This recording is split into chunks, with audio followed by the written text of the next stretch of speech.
So where are we right now in Warhammer 40,000? What are you guys feeling like? What's the state of the game? And I have to say I'm a little bit surprised with, now that we're receiving more information, more confirmation of Apocalypse, and you guys know that I love big games, but I'm a little bit surprised because this Apocalypse seems like the type of 40K that I want to play. We're getting rid of the you go, I go.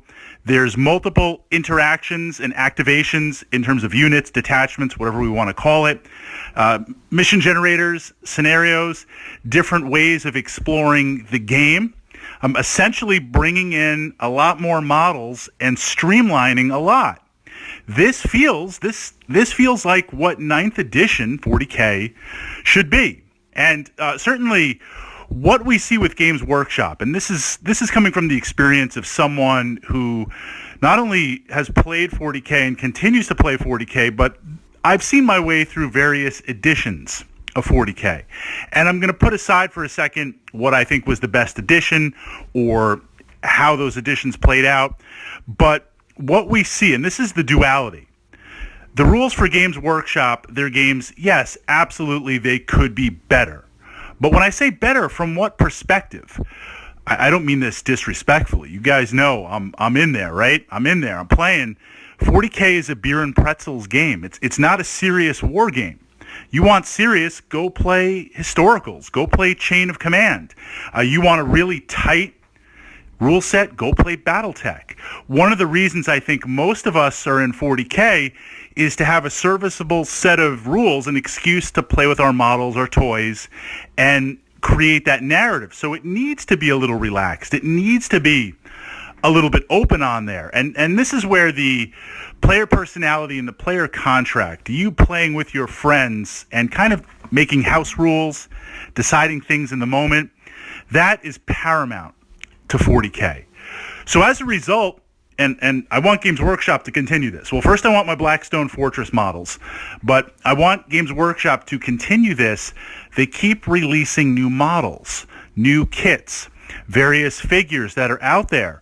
So when we compare this to historical wargaming, I love Chain of Command. It's a great rule set.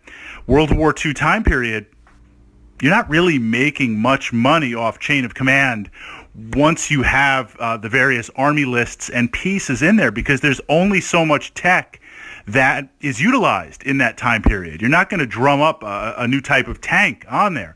I mean, I guess you could in the rules. You could homebrew it. But for the most part, history is history. When I play my Romans in DBA, they are Romans on there. 40K, that narrative is open. I mean, look, we've got Super Space Marines now. Next edition, we're going to get Super Space Marines on there.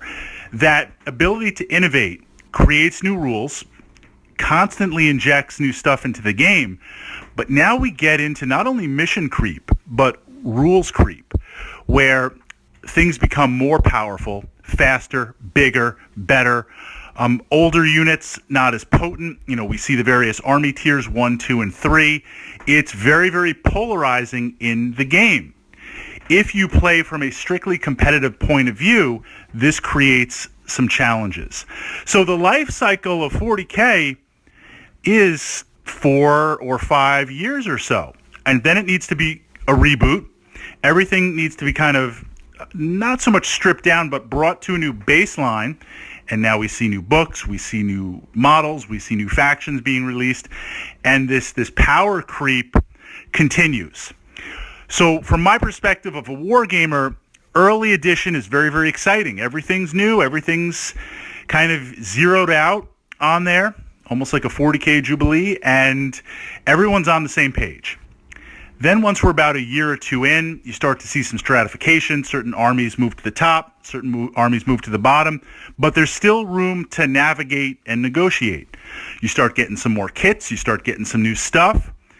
It's looking pretty good. But then you arrive at the end of an edition where the bloat is there, the rules that are half implemented or were really intended for a certain set that never really kind of worked out. That's where I feel we are with 8th edition right now.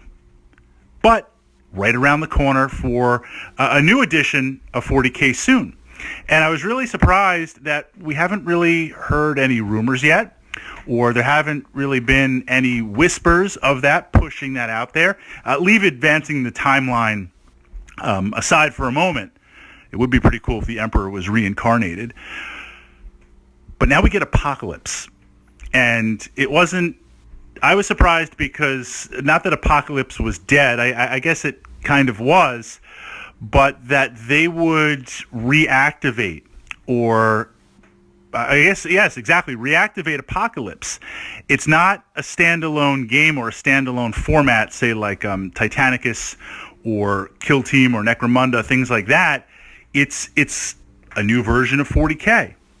But why wouldn't you release that for 9th? Why wouldn't you call that 9th? Now, is it a test run?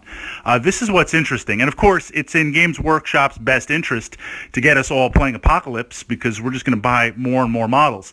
I am convinced, years and years ago, 2007, a long time ago, 4th edition 40K, you had no allies, you had the Force organization chart, and Games Workshop really, you couldn't play the game past maybe 2,500 points at the time. Now, of course, things were much more expensive in terms of points, but you were really, really restricted by the scope of the game, and Games Workshop really kind of painted themselves into that literal corner. So they release Apocalypse, where now there's no points, there's no Force org, there's no rules. Bring whatever the heck you want to the table.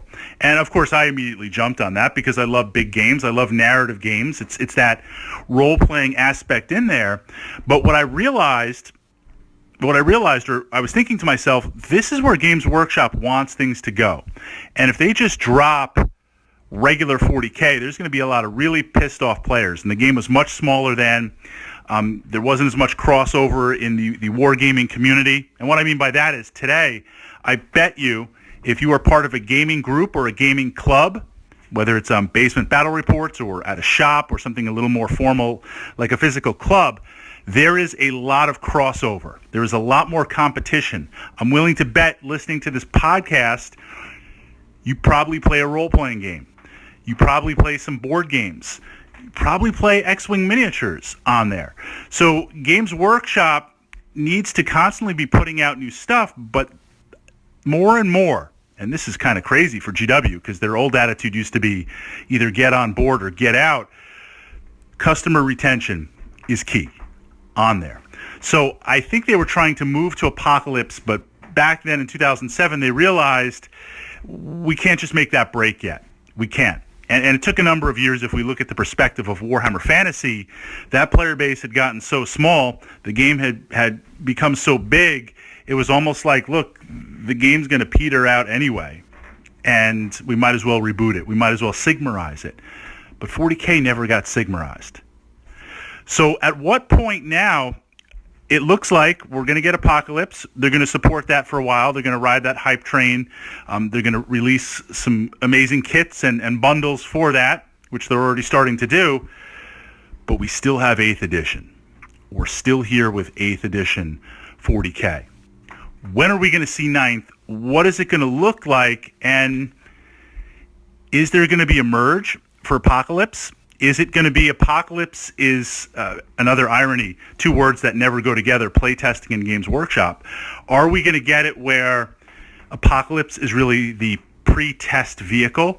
They'll let that run its course maybe for a year, get that cash infusion from everything they sell, get that feedback, and then I would just skip 9th edition altogether. I'd go Warhammer 10, Warhammer X, 40K X, right on there, Return of the Emperor, and just the final showdown.